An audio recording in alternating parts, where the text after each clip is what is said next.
বন্ধুরা ভালো আছেন? আমিও ভালো আছি।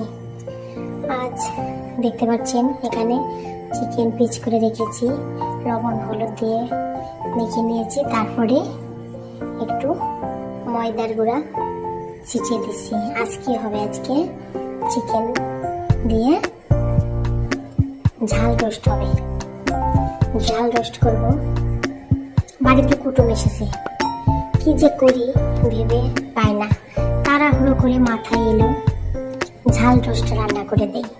ঝাল তো আমাদের বাঙালির সবারই পছন্দ।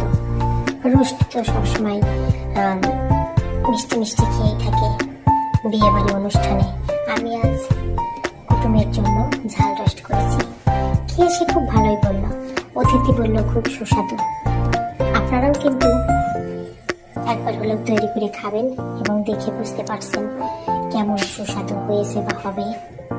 কমেন্ট করে শেয়ার লাইক দিয়ে অবশ্যই জানিয়ে দেবেন।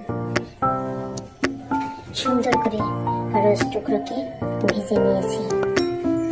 ভেজে নিয়ে এসে সেই তেলেই লবণ হলুদ মরিচের গুঁড়া আদা রসুন জিরা পেস্ট ওগুলো মশলার সঙ্গে পেস্ট দিয়ে সুন্দর করে একদম তেল উপরে উঠে আসবে আর গ্রাম ছেড়ে দেবে, যেন কাঁচা গন্ধ না আসে। সেই পজিশনে রোস্ট টুকরো দিয়ে জল দিয়ে দেবো পরিমাণ মতো। বেশি জল দেবো না, রোস্টে তো ভেজে নিয়েছে সুন্দর করে। তারপরে অনেক বেশি জল দেওয়ার প্রয়োজন নেই। দেখেন কালারটা কত সুন্দর এসেছে।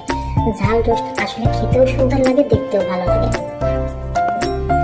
ঝাল রোস্ট রান্না করার জন্য তেমন কোনো উপকরণও লাগবে না, অনেক বেশি চিন্তা ভাবনা পরিশ্রম কেমন হবে তাও খাওয়া লাগবে না। অলরেডি সে সুন্দর হয়ে যাবে। একটু ঢেকে দেবো, যেহেতু ভিতরে হাড্ডি থাকে, ওইগুলো যদি কাঁচা থাকে ভালো লাগে না। সুন্দর করে ঢেকে দেব। ঢাকনা শেষে রোস্টটাকে নামিয়ে নেব। দেখেন কালার যেমন ঘ্রাণ তেমন খেতে ভালো। আপনারা যারা বিরিয়ানি মশলা পছন্দ করেন একটু ছিটিয়ে দেবেন। আমি গরম মশলাই দিয়েছি, বিরিয়ানি মশলা দিইনি। আমি উপরে ধনে পাতা দিয়ে দিয়েছি। সব কিছু দিয়ে যায়। বিরিয়ানি মশলা সামান্য একটা দিলে বিরিয়ানি ঘ্রাণ আসে, রোস্টটা আরও টেস্ট বাড়ায়। কত সুন্দর একটি কালার এসেছে। ঝাল রোস্ট দেখতে যেমন পাকা, খেতেও একদম পাকা, হাতের পাকা। আপনারা অবশ্যই একবার হলেও তৈরি করবেন।